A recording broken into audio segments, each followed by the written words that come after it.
After our friendly neighborhood Spider-Man from last year and Venom and Carnage a few years before, the LEGO Marvel masks are back with another set. Miles Morales, the hero of the moment, who has been gaining a lot of popularity in recent years.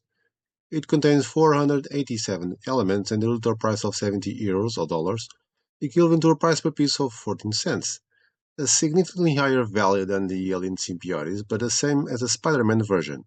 And yes, that means that both have the same number of elements, and that the building process is the same. What's different?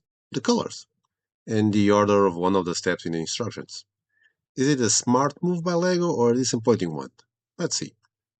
I'm a self-confessed fan of this type of set, whether Marvel, DC, or Star Wars.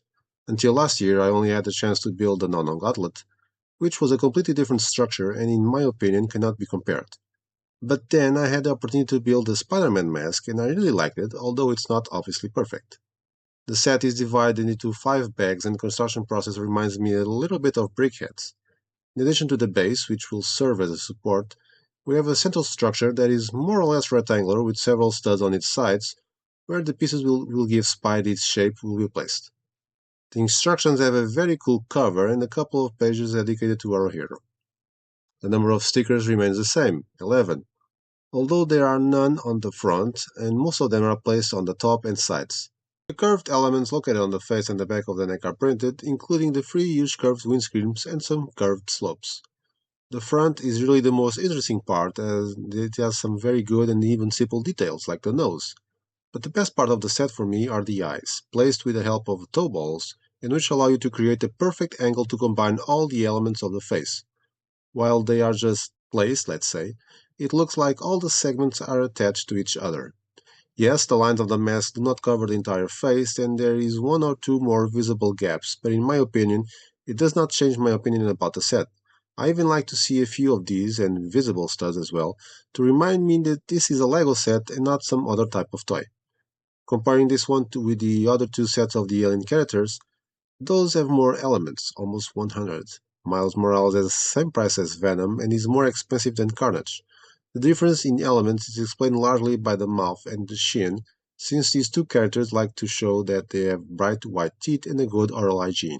In conclusion, as they say in Portuguese, if your team is winning, don't change anything. The LEGO Group took a good set, which was well received by most fans, and produced an identical one in another color for another character.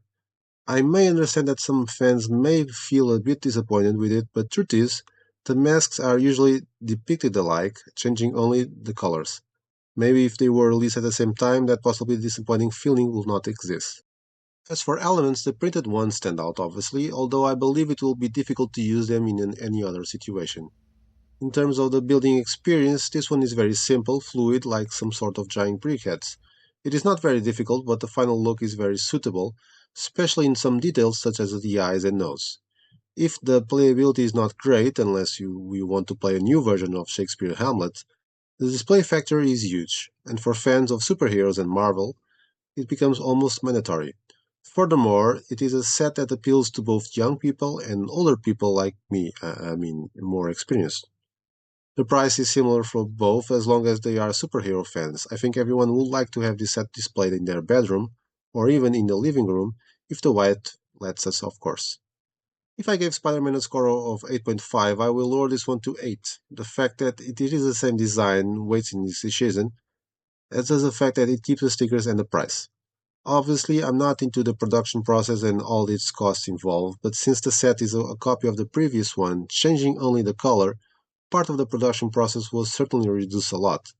This could have been reflected in the final price of the set or compensated with something extra like a figure or removal of the stickers. But of course, I also understand that releasing an identical set to a previous one with a different price wouldn't look nice.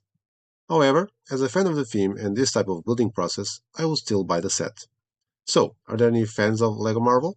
Does anyone have the previous models? Which one is your favorite? Leave your thoughts in the comments below. I hope you enjoyed this review, and if so, please don't forget to like, share, and subscribe to the channel so you won't miss more reviews and speed builds with 2025 novelties in the coming days, or even sets that have already been retired. Thank you LEGO and LN for sending set for review. The opinions about it are my own.